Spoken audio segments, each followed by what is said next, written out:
Bonsoir François Asselineau. Bonsoir. Merci à vous d'avoir accepté notre invitation. Je le disais en titre, parmi les 7 candidats ayant obtenu leurs 500 parrainages pour cette élection présidentielle, vous êtes sans doute le moins connu du grand public. Vous avez fondé il y a 10 ans un parti, l'UPR, l'Union Populaire Républicaine. Vous avez 59 ans, vous êtes diplômé d'HEC et de l'ENA et vous avez été haut fonctionnaire, proche de Charles Pasqua, de Philippe de Villiers. Vous vous décrivez comme un candidat souverainiste et anti-système. Le créneau est quand même déjà très occupé. Je ne me décris pas spécialement comme souverainiste et anti-système. Moi, je veux rendre aux Français leur démocratie. Et je voudrais insister sur le fait que l'élection présidentielle ne doit pas être confondue avec les élections législatives. Vous savez ce que disait Charles de Gaulle de l'élection présidentielle? Il disait « Le vrai sujet de l'élection présidentielle, c'est l'indépendance de la France ». D'ailleurs, dans la Constitution française, l'article 5 précise que le président de la République est le garant de l'indépendance nationale, de l'intégrité du territoire et du respect des traités. C'est quoi l'indépendance nationale? En fait, c'est la même chose que la démocratie. Et moi, si je veux, et je propose depuis 10 ans, sans jamais changer d'avis, de sortir de l'Union européenne, de l'euro et de l'OTAN, ça n'est pas par nostalgie, xénophobie, racisme, voulant couper la France du reste du monde, pas du tout. C'est tout simplement pour rendre aux Français leur démocratie, leur droit souverain à décider de leur propre avenir collectif. Alors parlons de 2 ou 3 points. Par exemple, la sortie de l'euro, à vos yeux, ça ne pose aucun problème. Vous dites qu'elle sera immédiate si vous êtes élu président. Ça ne pose aucun problème, ni pour les retraités, ni pour ceux qui ont une assurance vie, ni pour les salariés. C'est totalement indolore et ça n'est que bénéfice. J'ai dit que nous mettrons en œuvre, lorsque je serai installé à l'Élysée, l'article 50 du traité de l'Union européenne qui permet de sortir juridiquement et sereinement de l'Union européenne et de l'euro. C'est d'ailleurs ce que vont faire les Britanniques dans quelques semaines. Il n'est pas sûr que ça se passe sereinement. S'agissant de l'Union, mais pour l'instant, ça se passe plutôt bien. Ça n'a pas commencé. S'agissant de l'euro, il y a des gens qui me disent, vous vous rendez compte ce qui se passe si vous sortez de l'euro? Mais moi, je vais vous répondre, est-ce que vous vous rendez compte ce qui se passe si on y reste? Actuellement, il y a 1000 personnes qui basculent en dessous du seuil de pauvreté chaque jour en France. Chaque jour, vous avez pratiquement un agriculteur qui se suicide. Et l'euro est en train d'aller au désastre, notamment en Italie et en Grèce. Mais pas dans d'autres pays qui sont dans l'euro, qui s'en portent fort bien. Oui, c'est vrai. Mais... Les Pays-Bas, oui, il y a l'Allemagne. tout simplement parce que nous n'avons pas les mêmes économies.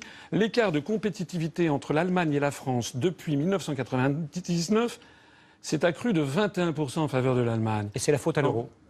Non, c'est de la faute simplement que les Allemands ne sont pas des Français. Et normalement, ce que l'on faisait auparavant, eh bien, on dépréciait, enfin, on laissait se déprécier le franc pendant les 30 Glorieuses.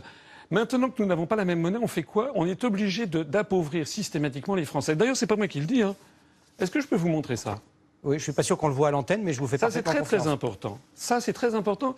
C'est le rapport de la Commission européenne du 13 mai 2016 qui fixe ce que doivent être les politiques économiques et sociales de la France en 2017. C'est-à-dire que quel que soit le président de la République que les Français vont élire, sauf si c'est moi, il sera obligé d'appliquer les directives qui sont indiquées dans ce document, et notamment la remise en cause du droit du travail, l'ubérisation généralisée de la société. Ça veut dire que toutes les professions réglementées, les avocats, les notaires, les médecins, les chirurgiens, les pharmaciens, les artisans taxis, etc., vont devoir progressivement voir leur situation précarisée.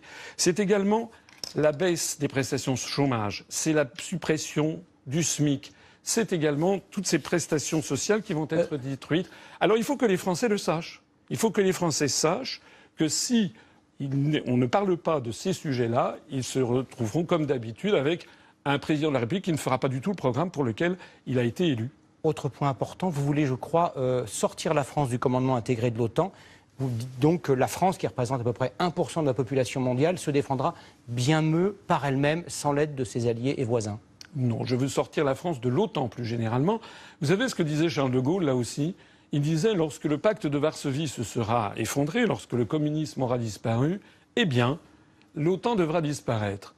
Actuellement, la France, par l'article 42 du traité de l'Union européenne, est placée sous la tutelle de l'OTAN. En fait, nous sommes devenus un pays satellite de Washington qui nous entraîne vers des guerres illégales et néocoloniales, notamment au Moyen-Orient. On en reparlera dans un court instant. Au chapitre économique et social. J'ai lu votre programme, vous voulez renationaliser une grande partie de l'économie française.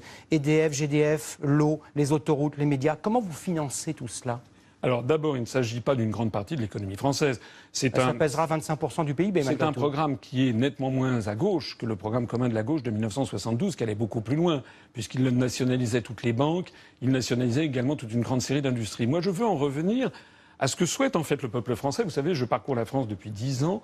Les Français, en fait, veulent que l'État assure son rôle de justice et d'égalité sociale. Et ils veulent des grands services publics à la française.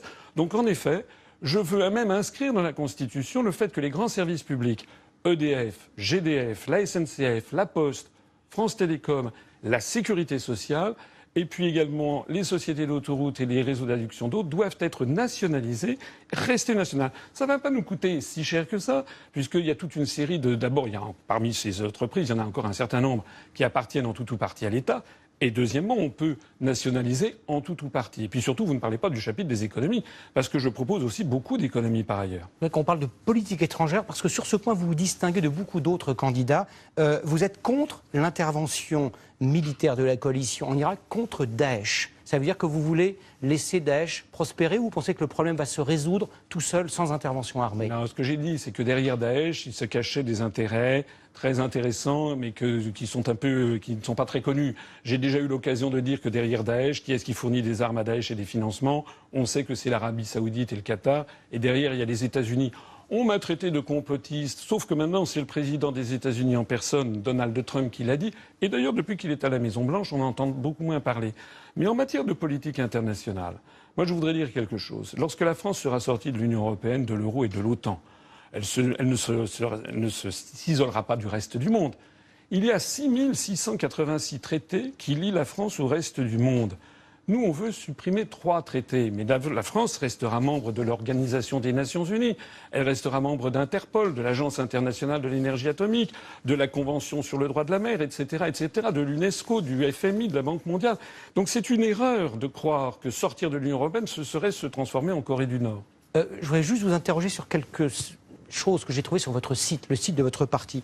Vous affirmez par exemple que 2 des pères fondateurs de l'Union européenne, Robert Schuman et Jean Monnet, étaient des agents de la CIA.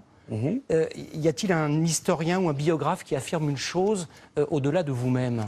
Voilà, vous avez le magazine Historia, par exemple, et qui met justement que la CIA... Ils ont été payés par la CIA. Finance la construction européenne. Je conseille à toutes les personnes qui sont intéressées... Non, mais vous dites, pardonnez-moi, précisément, qu'ils ont été des agents de la CIA, ce qui est une infamie, c'eût été une infamie de leur part. Vous pensez qu'ils ont donc trahi la France, ces 2 personnages? Écoutez, moi je vous lis, je vous donne mes sources. Il y a eu des sources également, des documents confidentiels défense de l'administration américaine révélés par le Daily Telegraph du 19 septembre 2000. Tout ça est en ligne sur notre site internet. Et vous dites aussi que Boko Haram, Daesh, l'attentat contre le marathon de Boston, tout ça a été ourdi par les services de renseignement américains. Écoutez, voici votre collègue de BFM qui nous explique que le FBI a aidé des musulmans à commettre des attentats. C'est pas moi, c'est BFM. Moi, on me traite de complotisme. Mais en fait, moi, je cherche ça, c'est le journal Le Monde. Le FBI mis en cause dans l'organisation d'attentats par des Américains musulmans. Donc Boko Haram, c'est la CIA, ce sont les services secrets américains, ainsi que Daesh et le marathon de Boston. Je ne vais pas vous sortir ici tous mes documents. Non, c'était votre credo. Je voulais juste savoir si vous le pensiez. Non, mais ça n'est pas un credo, monsieur. Ça n'est pas un credo, c'est simplement des sources d'informations que je prends chez tous vos confrères.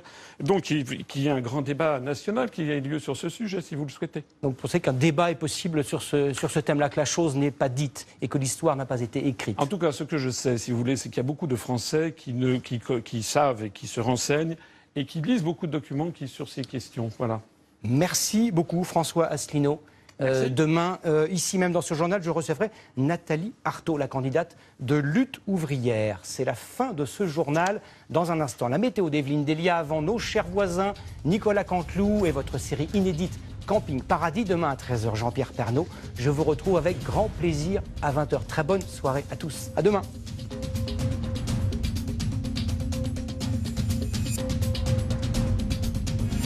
Retrouvez toute l'info sur le site et l'application MyTF1.